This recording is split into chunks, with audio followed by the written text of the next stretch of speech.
But it was a very eventful year. Mm-hmm. It was a very eventful year.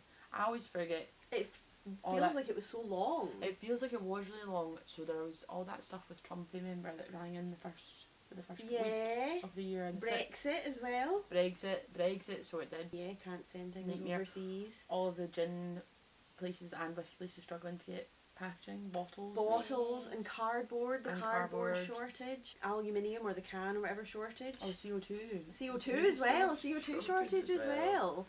We shut our little shop in Doon. We started this channel. This year, yeah. Yeah, we were locked down at the start of this year, weren't we? We were locked down for a good 5 months at the start of this year. The very most important thing, there was a lot of good whiskey released this year. A lot of good whiskey. So first of all, lockdown, we've got lots to keep us busy. Judging by your bottle there, not much.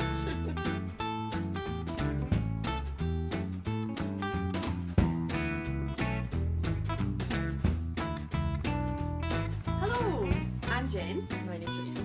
Welcome to our channel. We are Whiskey Geeks. Not whiskey snobs.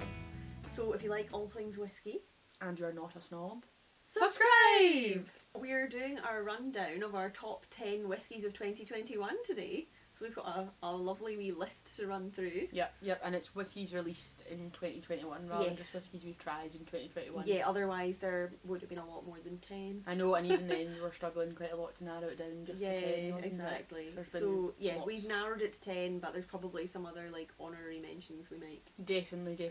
And there's been so many new releases because there's so many new distilleries. So it was quite hard to decide. But we have decided on our 5 each. 5 each, but all 10 we both very much enjoy. Yes, and then we've got number one.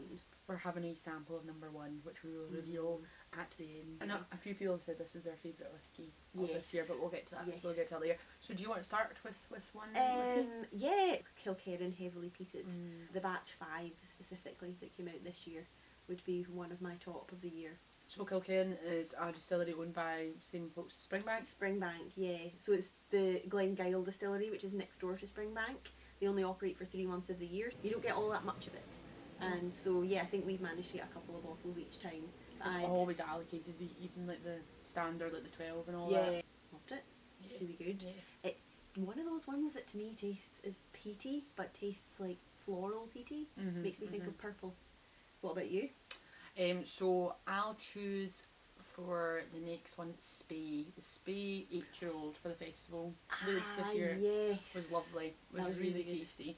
And we did that in a virtual tasting, which we do, and you can join if you'd like. We'll put links to that. I'll put a link down below. A few of these ones we've actually done some virtual tastings. Yeah, whiskies we've really enjoyed. But that one, was that just sherry cask matured, I feel like? Think so, yeah. Yeah, and cask strength, so it's like 60% or something, but it's like so velvety and so floral for the strength of it. You wouldn't think it was as strong. And it's got a wee kind of berry note to it as well. Definitely, I thought quite like berry. a kind of quite like a fruity, like sharpness almost in it. Definitely, and I like that. It's lovely, and it's won really a few good. awards, I think, and I think its predecessor won the best single cask, single malt at the World Whiskey Awards, I think it was. So that speaks good things for this one as well. Should we try this while we? Yes, I only had a sneaky sip because I'm bad. Oh, I was going to and I thought I better not. Sorry, I'm rude. So my next one would be, I was actually really surprised, was the Lindores Bourbon Cask limited edition. That was really good. We did a video on that as well. We'll put that up top. And yeah, it was like really, really like toffee, but light and fruity and toffee, and I preferred it to, their original. I preferred the original. I do think that one tasted dusty. And I would like to try it again actually, because my face, I didn't realise my face was so expressive. Last one I'm just like, oh yeah. I'm like I'm shocked about it. So I didn't like that one as much as I really loved our first one. It's lovely, very full, and just such good whiskey for the age of it. It really shows. Yeah. So my next one, Adelphi the Old Zuidam. Oh, that was so good. That's how you pronounce it, isn't it? Zuidam. Zuidam or Zuidam, I'm not sure. Butchering the Dutch language. We butcher our own language we do. as well. I was about to say French, and then that's not right. It's Dutch. No. Dutch. So that was very complex, purely because it's so complex. And it's not a dram I would necessarily choose to drink casually, if that makes sense, because there's so much to it. I feel like, yeah, you need to sit and pay attention to it. Berries and cream. Berries and cream. I'm a little gal who loves berries and cream in my whiskies specifically. So I'm really good. And I was Adelphi bottling, which is always usually a decent score. Yeah, Adelphi are great. Speaking of Adelphi, another one of my top 10 would be the Ardnamurchan. Ardnamurchan. And I think of the batches I've tried, which is all of the ones we can get here. Yeah. I think. I'm going to say that batch 5 was my favourite. I think batch 3 I preferred. Batch 3. Didn't you? We've done videos on both batch 3 and 5. Mm-hmm. And I think you preferred the 3 because it was sweeter. I definitely, with 3, I got all like apricot Danish pastries and icing. Whereas with 5 was the first one I tasted that I could taste the peat smoke in. And I really liked that. I found it was more complex. My taste has gone very backwards. It's gone very like... It has! To like sweet, easy drinking. Yeah. Speaking of which, not that it's not a basic bitch whiskey, but it is very sherried. Speyside Glenallachie 10. Oh yeah, I think that was less basic than some of their other ones. The 10-year-old. I don't mean to say necessarily it's basic. I suppose it's a sherried Speyside, so it's quite like and it's just. I found that one full of flavour. I found that one quite complex compared to likes of their 12-year-old and their 15-year-old. Really complex, yeah. So much going on. I'm become a total Glenallachie fangirl, and I'm unashamedly will admit that. Mhm. I love it. You can quite right. Drink what you enjoy. I love it, and I find it's more juicy fruit than leathery, which sometimes find with sherry cask the leathery flavour, which I'm not as hot on. It's got like no leather to it. No, it's just all no like dryness. Fruity. Oh. Really, really rounded and full and loads of flavour. Yeah. Another one of my favourites of the year was, I've actually got it here by coincidence. Oh. But the Hipflask Hiking Club Viking Spice 12-year-old. No prizes for guessing if it's called Viking, what distillery it comes from. Oh, it must be Scapa. Yeah. Definitely Scapa. So it's obviously a Highland Park, and that was bottled by North Star Spirits, who are always amazing anyway. And I tried it a few times and I was like, yeah, this is a really lovely dram. And it wasn't till I tried it while I was out walking, and I had some in my Hipflask, and I was eating an apple at the same time, and it just went so well. It brought out extra flavours in the Viking spice. It's so appley. It's a really unusual pairing. Yeah. I don't think anybody's probably ever done it before. It was just coincidence, but it worked so well. Next one then is, if you've been in the shop, you won't be surprised, because I've been on about that whiskey a few times. The Little Brown Dog's Mackmyra, the Swedish whiskey. So good. There's been 12 years in virgin oak casks. And it's like pineapple salsa. That's the tasting note they describe on their website, and I totally agree. It's so pineapple-y. Love it, absolutely love it. That's another one I've got a tiny bit left of. I'm trying to like eat out for as long as I possibly can. So love that one. Really tasty. My next one would be, now this is one that we actually did a comparison video on, and it wasn't my favourite out of the two. It's the Ledaig Rioja cask, Sinclair series. So although I preferred the Ledaig 10-year-old, it's just like so far up my favourites.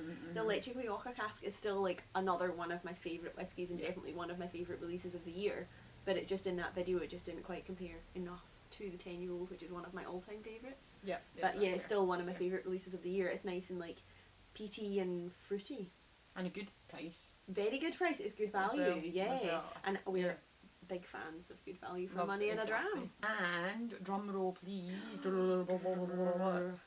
That was a good drum roll, well done. Drum roll ever. Or should we do some taste notes for it? Yeah. So it's burnt caramel and baked apples. Yeah, wee bit, fruity. Burnt caramel, lots of toffee kind of flavours, raisin, sultana. Yes, that's what I was trying to say when I was trying to say fruit, but I couldn't quite get it. Like berries and a wee bit blackcurranty, I think, as well. A wee bit, which I've never smelled or tasted it before. Oh, really? I'm getting that now. It's like a soft I love that. I wish we had more of this so much. I wish I'd bought more. I know, me too. I've got one that I'm not opening, not to make money on, but for sentimental reasons. Same. So and I'm probably going to end up opening it at some point. I feel like I will. I feel like I want to get a whole set.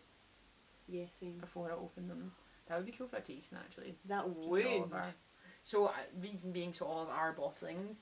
So this is the whiskey we're drinking, Glen, and it was our own bottling. They very nicely did for us. One of 292 bottles, 32.9% peated, but doesn't really taste very peated, I don't think at all. Maybe a bit in the aftertaste, but oh, it's just first time I tried it, I thought it was too over sherried, and as I was like sipping away, I was like, oh no, I was like getting into the depth of it. It's really good. Lovely, and I like with a wee bit of water. I think it makes it even sweeter again. It gets that coastal fresh note that you get from Glen Scotia when you put water in. Yeah. I don't think you get that unless you put the water in. Yeah. So great whiskey, and as you can see, not much left of it. So that's our top 10 whiskies of 2021. But we've not found the holy grail of whiskies yet. We're still on the quest. Yep. Always on the quest. Lifelong quest, I think it will be. I think so. And what were your favourite whiskies? Did we miss any? Yeah, let us know in the comments if you think that there's any we've like drastically missed that we should have had in that list there.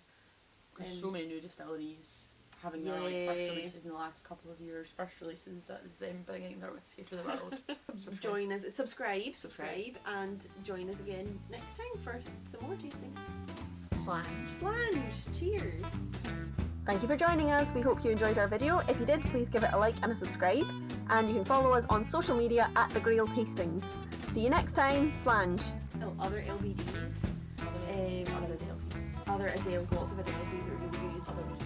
Other new distilleries. The Rassi, the Ben Roma Shade Peat Smoke was excellent. We were going to put that on the list. The Torvey. Loads of other good whiskies that we haven't even put in our list.